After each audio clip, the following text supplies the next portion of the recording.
जैसे पिता ने मुझसे प्रेम किया है, वैसे ही मैंने तुमसे प्रेम किया है। यह स्वस्थ लोग को डॉक्टर की जरूरत नहीं होती है, बल्कि बीमारों को होती है। मैं धर्मियों को नहीं, बल्कि पापियों को बुलाने आया हूं। आओ और मेरा अनुसरण करो, और मैं तुम्हें मनुष्यों का मछुआरा बना दूंगा।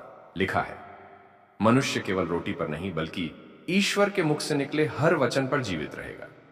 अपने पूरे दिल, पूरे आत्मा और पूरे मन से प्रभु अपने परमेश्वर से प्रेम करो। यह पहला और सबसे बड़ा आज्ञा है। और दूसरी यह है कि अपने पड़ोसी से वैसे ही प्रेम करो जैसे अपने आप से करते हो। सारी व्यवस्था और भविष्यवक्ता इन दो आज्ञाओं पर निर्भर है।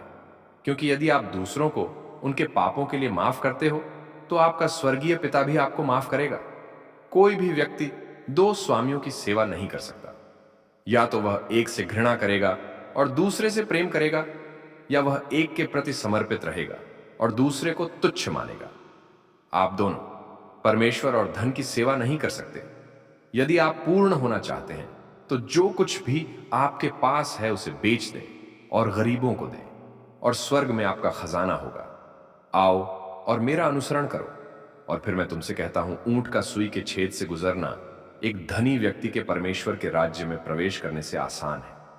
मैं मार्ग हूं, सत्य हूं और जीवन हूं। मुझसे होकर ही कोई पिता के पास आता है। देखो, मैं शीघ्र आ रहा हूं और मेरा पुरस्कार मेरे साथ है, और मैं प्रत्येक को उसके कार्यों के अनुसार दूंगा। मैं अल्फा और ओमेगा हूं, पहला और अंतिम, शुरुआत और अंत। क्योंकि तुमने मुझे देखा है और विश्वास किया है। धन्य हैं वे जिन्होंने नहीं देखा और फिर भी विश्वास किया। तुम में से जो कोई महान बनना चाहता है, उसे तुम्हारा सेवक बनना होगा। और जो पहला बनना चाहता है, उसे सबका दास बनना होगा। क्योंकि मनुष्य के पुत्र भी सेवा कराने नहीं, बल्कि सेवा करने और अपनी जान कई लोगों के बदले में देने आए। व्यभिचार न करना, हत्या न करना, चोरी न करना, लालच न करना, और जो भी अन्य आज्ञाएं हो सकती हैं, इस एक आज्ञा में संक्षेपित है।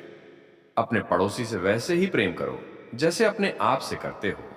क्योंकि परमेश्वर ने संसार से ऐसा प्रेम किया कि उसने अपना इकलौता पुत्र दे दिया, ताकि जो कोई उस पर विश्वास करे वह नाश न हो, परंतु अनंत जीवन पाए।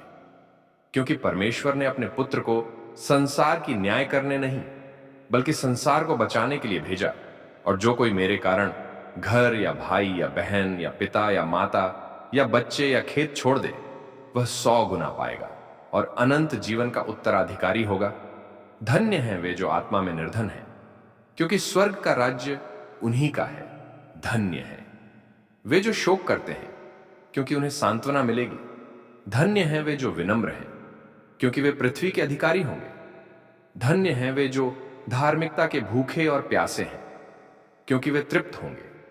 प्लीज़ लाइक, कमेंट और शेयर कर दीजिए।